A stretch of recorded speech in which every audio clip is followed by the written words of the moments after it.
હાલ ત્યાં પહોંચી ચૂક્યા છે રાજકીય વિશ્લેષક અમારી સાથે જોડાયેલા છે, તેમની સાથે વાત કરીશું। નરેશ ઠક્કર જોડાયેલા છે। નરેશભાઈ, પ્રધાનમંત્રી મોદીનું હવે સંબોધન થવાનું છે, પરંતુ આ વખતે બીજેપીને એકલા હાથે મેજોરિટી નથી મળી, તે બાદનું પ્રધાનમંત્રીનું સંબોધન તેના પર નજર રહેશે। ભારતીય જનતા પાર્ટીને 10 વર્ષના શાસનની એન્ટી ઇન્કમ્બન્સી નડી રહી છે। ભારતીય જનતા પાર્ટીએ જે શાસન કર્યું એ શાસનના કેટલાક પ્રજાના એની પર સીધી અસરો પડી છે અને જે કંઈ મુદ્દા આ વખતની ચૂંટણીમાં ચર્ચામાં રહ્યા એમાં વ્યક્તિને અને સમાજને સ્પર્શતા મુદ્દાઓને બદલે મુદ્દાઓથી ચલિત થઈને કેટલીક વાતો ઉપર ભારતીય જનતા પાર્ટીએ ભાર મૂક્યો કે જેને કરીને પ્રજામાં નારાજગી દેખાઈ। પ્રજા સીધી પોતાને સ્પર્શતા મુદ્દાની ચર્ચા કરે એવા પક્ષને જ ઈચ્છતી હોય છે। ભારતીય જનતા પાર્ટીએ પોતે જાણે જીતી જ લીધું છે અને અહંકારની ભાવના વધારે હોય એવા માહોલ વચ્ચે ચૂંટણીનો આરંભ પણ થયો અને એને લીધે પરિણામમાં આવો વિસંગતતા પણ જોવા મળી છે।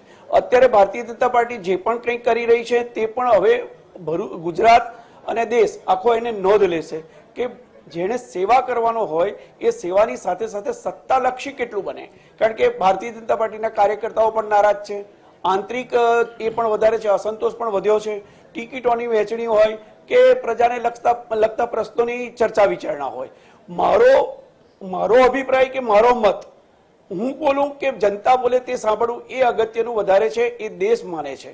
જ્યારે વ્યક્તિગત એના કારણે રાજકારણનું ચલણ વધી જાય, એક વ્યક્તિગત સંસ્થાને જ એક વ્યક્તિ બનાવી દઈએ ત્યારે પરિણામો પ્રજાના જન આંદોલનના એના પરિણામે આપણને જોવા પડતા હોય છે।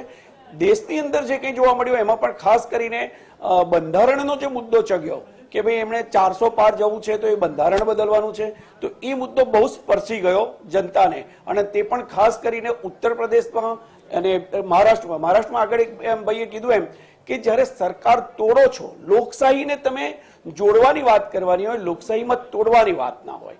જનતા જ્યારે જોતી હોય બધું જ, અને તે પણ 10 વર્ષના શાસન દરમિયાન ભારતીય જનતા પાર્ટીની ઘણી ભૂલો જનતા ભૂલી પણ છે, દેશ ભૂલ્યો પણ છે, ક્ષમા પણ કરી છે, એમની નિષ્ફળતાઓને પણ સહન કરી લીધી છે, પણ જ્યારે પરિણામ આપવાનું આવે અને ત્યારે પણ સતત લાગણી પ્રજાની જો એવી રહેતી હોય કે પક્ષ પ્રજા કરતા પોતાની સત્તાને મહત્વ વધારે આપી રહી છે અને તે પણ એક હદથી સત્તા હોય, એના પર વ્યક્તિવાદ ચાલતો હોય, પરિવારવાદની વાત કરીએ અને વ્યક્તિવાદ ચલાવીએ તો બે કોન્ટ્રોવર્સી નથી લાગતી।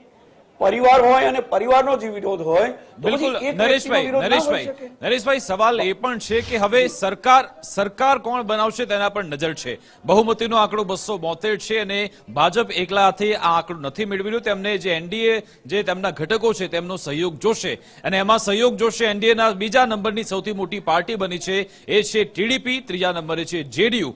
આ બંને શું ભાજપ માટે વિશ્વાસપાત્ર છે ખરા? કારણ કે હવે જો આમને સાથે રાખીને સરકાર બનાવી તો તેમને પૂછીને કામ કરવું પડશે, તેમને સાચવવા પડશે। આ ભારતીય જનતા પાર્ટીના પ્રકૃતિમાં નથી અને ખાસ કરીને નરેન્દ્રભાઈ મોદીની પ્રકૃતિ નથી। એમણે તો એક હાથે સત્તા ચલાવી છે અને એમનું ધાર્યું કરાવ્યું છે। હવે અગત્યનું એ બનશે કે જે બે પક્ષનો સહયોગ લેવાની અનિવાર્યતા ભારતીય જનતા પાર્ટી માટે સર્જાય છે એ સાથેનો જ્યારે ભારતીય જનતા પાર્ટી પાસે એક હદથી સત્તા હતી ત્યારે એમની સાથેના વ્યવહારો કેવા હતા? આંધ્રપ્રદેશ હોય એટલે નાયડુ એ હોય કે જનતા દળ હોય, એમની સાથે જ્યારે ઈડી અને એના વ્યવહારો વચ્ચે થયેલા, તો એવી પરિસ્થિતિમાં જેટલી આપણે એવી અપેક્ષા રાખતા હોય કે એ લોકોની વફાદારી ભારતીય જનતા પાર્ટી સાથે રહેશે કે કેમ, તો ભારતીય જનતા પાર્ટીના એમના અનુભવો બી તો એટલા અગત્યના રહે છે।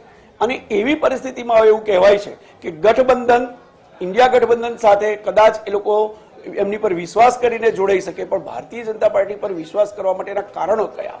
જ્યારે કોઈક સંસ્થાઓ જાય, સીબીઆઈ હોય, ઈડી હોય, બીજા બધા એના જે કંઈ એના હથિયારો હોય એનો ઉપયોગ કરીને રાજકારણ ચલાવ્યું હોય તો કોઈ પણ જોડાણ કરનારો પક્ષ પણ એવું તો વિચારશે ને કે આમનો ભરોસો કેટલો। આવી પરિસ્થિતિમાં બંને બાજુ વિશ્વસનીયતાનો અભાવ સ્પષ્ટ થાય છે। હવે હંગ પાર્લામેન્ટ જેવું હોય અને એની અંદર પણ બધી જ જે કંઈ લડાઈ થવાની છે, હવે આ દેશમાં ફરી એકવાર એક ધાર્યું શાસન જે 10 વર્ષ ચાલ્યું એક પાર્ટીની અંદર બહુમતીથી, હવે ફરી પાછું ગઠબંધનની સરકારો તરફ જઈ રહી છે અને એમાં એક વાત સ્પષ્ટ છે કે ભારતીય જનતા પાર્ટી પણ આ બે પાર્ટી ઉપર વિશ્વાસ કરતા વિચારશે અને એવી રીતે આ 2-3 પાર્ટીઓ જે કંઈ પણ છે એ ભારતીય જનતા પાર્ટી સાથે જોડાણ કરતા 100 વાર વિચાર કરશે, બિલકુલ. કારણ કે એમના પાછલા અનુભવો એવા છે. નરેશભાઈ, એમનો નરેશભાઈ, આ સત્તાનો સરકાર ચલો માની લો સત્તાનો સ્વાદ. સરકાર બની પણ જાય, નરેશભાઈ માની લો મોદી સરકાર બની પણ જાય, એનડીએની સરકાર, પરંતુ સૌથી મોટો અવરોધ નીતિશ કુમાર રહેવાના છે. નીતિશ કુમાર એટલા માટે કારણ કે તેમણે ભાજપ તરફથી ઘણા એવા કડવા ઘૂંટ પણ તેમણે પીધા છે. બિહારમાં નીતિશ કુમાર પાછળ જતા રહે, તેમનું રાજકીય અસ્તિત્વ ભૂસાઈ જાય તેવા ભાજપ યુનિટે ઘણા બધા પ્રયત્નો કર્યા છે. સૌ કોઈ જાણે છે. શું આ બધાનો બદલો, અને નીતિશ કુમાર કોઈને ભૂલતા નથી, બધું યાદ રાખનાર છે, શું આ તકલીફ પડી શકે છે આગળ જઈને ભાજપને? એક જ્યારે ઇન્ડિયા ગઠબંધનની સ્થાપના થઈ ત્યારે જે નીતિશ કુમાર હતા અને ત્યાર પછી જે સત્તાનો દુરુપયોગ કરીને સારા શબ્દોમાં એવું કહી શકાય કે તેમને દબાવવાની કોશિશ કરવામાં આવી, ત્યારે નીતિશ કુમારને પણ છોડવા નહોતા આવ્યા. અને નીતિશ કુમાર આપે જેમ કહ્યું તેમ કે કોઈને ભૂલતા નથી. અને સત્તામાં જ્યારે એમણે એમની પેલી જાહેર સભાની અંદર જે નરેન્દ્રભાઈ મોદી સાહેબ સાથે એમનું જે બિહેવિયર થઈ અને એમને અપમાનિત કરવામાં આવ્યા હતા, તે નીતિશ કુમાર કેવી રીતે ભૂલે? એટલે બિહારના અને નીતિશ કુમારને લાગે વળગે છે ત્યાં સુધી વધારેમાં વધારે શક્યતા એ ભારતીય જનતા પાર્ટી સાથે જવાને બદલે ઇન્ડિયા ગઠબંધન સાથે જશે. કારણ કે ઇન્ડિયા ગઠબંધન વખતે જો એમને વડાપ્રધાન પદની એ હતી અને હવે એમને ઓફર કરવામાં આવે તો બહુ સ્વાભાવિકપણે એ ઇન્ડિયા ગઠબંધન સાથે જવાનું પહેલું પસંદ કરશે. બિલકુલ. અને નરેશભાઈ, આજે જેડીયુ માંથી પણ એક સૂર એવો ઉઠ્યો છે કે પ્રધાનમંત્રી મોદીના પદ માટે નીતિશ કુમાર એક સારો ચહેરો છે, તેનાથી કોઈ સારો ઉમેદવાર ન હોઈ શકે. જેડીયુ તરફથી આ માંગ ઉઠી રહી છે. બિહારમાં કેટલીક જગ્યાએ એવા પોસ્ટર પણ લાગ્યા છે કે નીતિશ